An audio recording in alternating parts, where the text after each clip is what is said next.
Hey everyone, welcome back.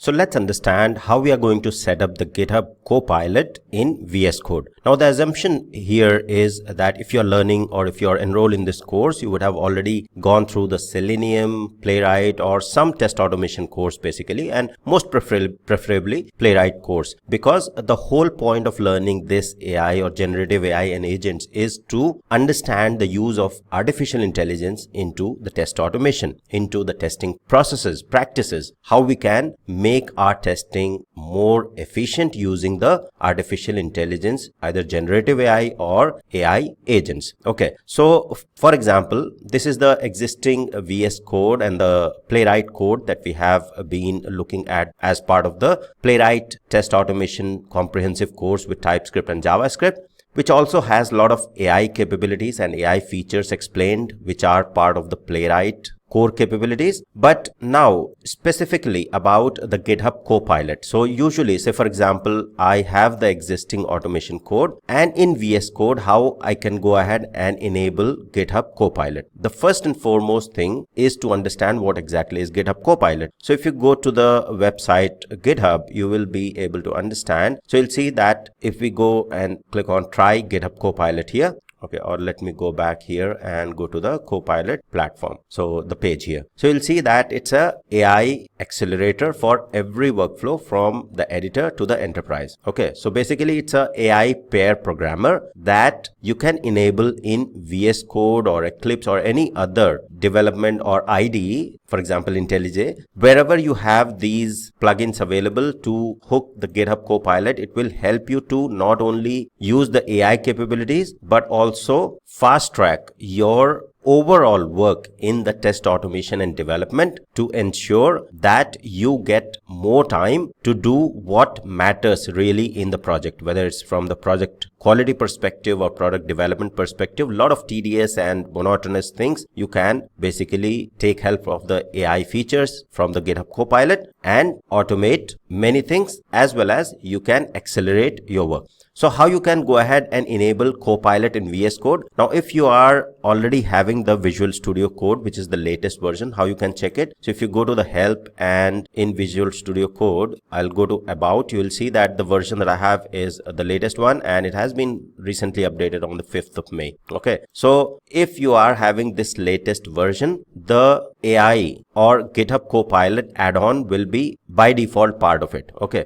And in the right hand side, you will see something, use the AI feature. So now I'm logged in already. So that's why I'm able to see this chat session of the AI. But just in case, say for example, you are on the older version of the VS Code, my recommendation would be to upgrade or always use the latest version of VS Code as and when the new version is available, because Microsoft releases these versions very frequently and you will get very good features in the new versions. Okay. But in case you have old versions, how you can go ahead and enable the GitHub Copilot or get the add-on, simply go to the extensions. And if I go ahead and say GitHub, you will see that there is a AI pair programmer, okay, which is no more available. This is basically has been replaced by the GitHub Copilot chat. Okay, so previously in very older versions of VS Code, this was there wherein we have to install GitHub Copilot, okay, and then GitHub Copilot chat. Okay, so let me show you that GitHub Copilot chat. Yeah, this one. So these two were supposed to be installed, but in the latest version, most probably you will have everything installed if you are using the latest version of VS Code. But in case you don't, then simply you know that yes, you simply have to go ahead and search for the GitHub Copilot chat and install it. Once you will install, in the right hand side, you will see use the AI feature, something like this icon. Once you will click on that, it will ask you the GitHub account or authenticate with the GitHub account. So the second thing you have to do is you have to make sure that you create your GitHub account. All right. So on the GitHub website, you simply have to go to the GitHub website and say sign up if you don't have already. But if you are already coming from the automation background, I'm pretty sure you will be having your GitHub account, because that's where you are putting or you are placing all of your automation code.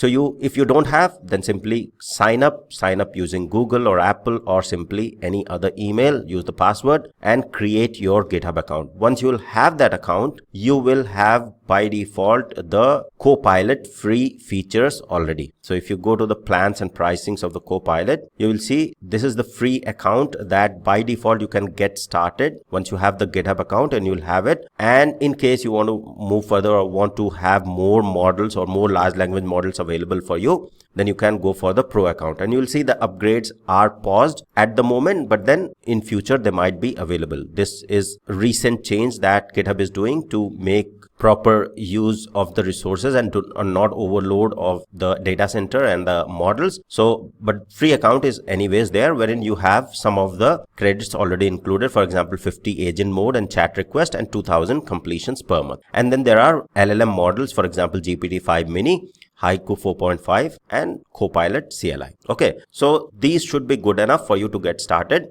Once you have the account in the VS Code, simply click on the icon here. It will ask to use the AI features. You just have to go ahead and authenticate with your GitHub Copilot or GitHub account that you have just created. Okay, once you will do that, you will end up or you will land somewhere, basically something like this. Okay, so you will have this chat session. Okay, so if you open this, if I go ahead and say close this, so if I simply toggle this secondary bar, you will have this GitHub Copilot section here wherein the chat is there. You can select the agent mode and you can select the large language model, whichever you want to use. Now I'm using this paid model, which is the Pro model. That's why I'm able to see more models in here. But then in case you are using the free version, you might not see the full list. You might see a little less list as compared to what I see in the model selection here. Okay, so once you have this all set up, that means your GitHub Copilot is now ready to use, and you can use it to do a lot of highly productive stuff in the Playwright test automation. So let's go ahead and understand what all is possible with GitHub Copilot in Playwright test automation code that we have learned as part of the Playwright test automation course. Okay, so that's all. See you in the next session.